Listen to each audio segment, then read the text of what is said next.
Longish Jake here to check out a neat blaster I found on Amazon, and it is sold under a Chinese seller, but as you can clearly see, this is a BlazeStorm product. Now, this little pistol here, or big pistol, it's kind of a chunk, actually.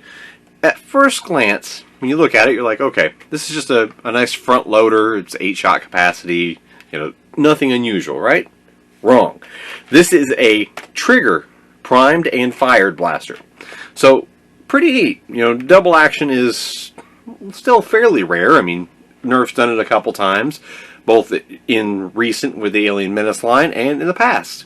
Busby's also taken their shot at it, but still, it's kind of an untapped idea.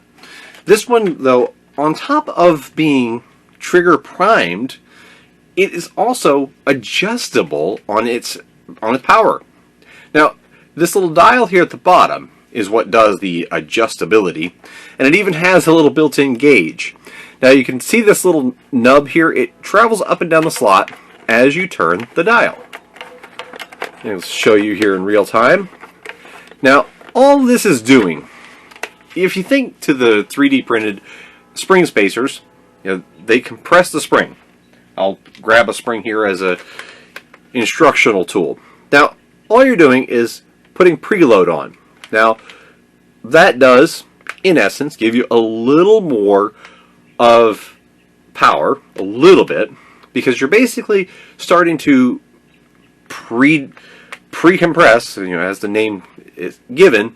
When you pre-compress a spring, you get further into the spring rate, because springs, unless they're linear, most springs have a progressive curve to their compression cycle.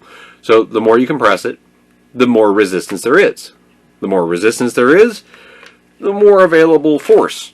And, more available force can be turned into higher velocities. So this is trying to take a shot at that instead of having a swappable spring system or a swappable spacer system, this just gives you a dial. So I haven't taken it apart yet, and that'll be a neat little endeavor when I do. But instead of doing that, this is just pushing a little bit of force into the spring, pre-compress it. I used to do a little bit of mountain bike racing and ATV racing a little bit, and that's called preload. Tuning your suspension is very key to any off-road riding, no matter motorized or not. And coilover systems, which use springs just upscaled from this, the preload is how much pre-compression you're putting on your spring in order to set your ride height. It helps to correlate your sag to the ride height and helps the tires track the ground. Look at Baja Desert Racing. The trucks there, they'll have sometimes 20 inches of suspension sag, and pretty neat to watch the wheels track the ground. Now, coming full circle back into blasters, well, all this is trying to do is take out all the spring spacer swaps and put it in a dial. Kind of a neat concept. Now, the execution is what the review is for. So, long-winded story short, let's get into the blaster itself. It is, in its essence, a trigger-primed 8-shot front loader that is, of course, spring-powered. Always talk about springs. Of course it's spring-powered. But it's very, very simple.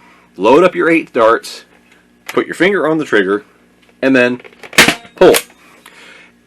Simple. This is on, when it's in the bottom position, this is at its high power. Yeah, I'm doing air quotes here. You'll see why.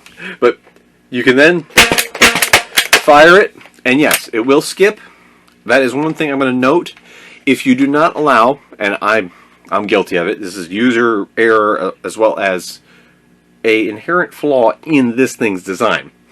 This has a very, very long, I'm going to switch it to an empty barrel here. This is a very, very long trigger pull. Now, if you look at it, that is a lot of pull. You do have to fully collapse it, and then you have to let it travel all the way forward.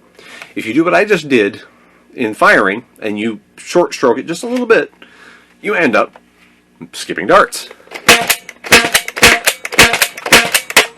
Again, I did it again. I was empty, but it's easy to do. So that's on the high power setting. Again, high power. Now, why do I keep doing air quotes? Because this thing does not have much in the way of performance. You wouldn't expect a lot. So, expectation level when I ordered this was pretty low. Unless you're going to have some insanely hard prime. Because remember, they're trying to make sure you can do this with one hand, and they're not looking at an adult guy who does, strength training. They're looking at the average user, all the way down to a small kid. So, target audience needs to be able to prime it. And if the target audience is your typical 10 or 12-year-old, well, they've got to make sure it can be primed, otherwise you're going to have a whole lot of returns. Now, in the low power setting, that is, crank it all the way to where the little nub travels all the way up. And it's got a hard mechanical stop. Once it's at its lowest setting, it's very easy to prime. Like, ultra, ultra easy. Like, do it with a pinky kind of prime. So, easy to use. Averages of right around 35 feet per second. Depending on your darts, I was getting between 32 to 38. So, right around, 35 feet per second. And that's with new darts from Nerf, Busby, Dart Zone, X-Shot, and including even worker full lengths. Low power setting really is low power. The high power, again, air quote that, bumped it up to just over 40 feet per second. I was getting about 41.7 feet per second when I shot about 100 shots through the chronograph. I did about 100 each way. That was enough to get a good result. But it was pretty silly. But you cannot expect a lot out of a low power spring. I mean, this is really, really easy to use. Even on the high power setting, it's like everybody can fire this thing. But would I recommend everybody using it? No, because on the high power setting, it's easy to short stroke it. Again, I just did it twice there because I have been holding my finger there. But also, left-handed users, you're going to find it missing. The mechanism must be one-sided as far as having to catch here, because this trigger, as with all of these designs, it's multi-piece. There's I can see three different pieces here that are all kind of folding and then extending.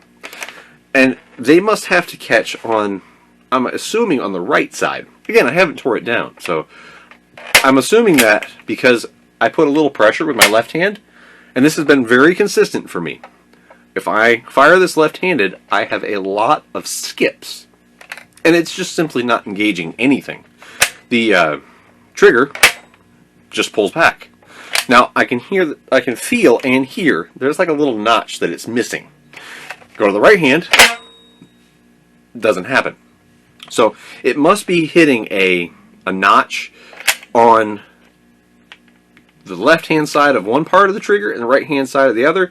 And if I'm pushing from the left, just that enough force that I've got going on from my left hand pushing the trigger to the right is enough to cause it to miss. Pretty consistent. I have to mentally kind of hook the trigger, and as I'm pulling, I'm actually having to pull over as well. And then it'll fire.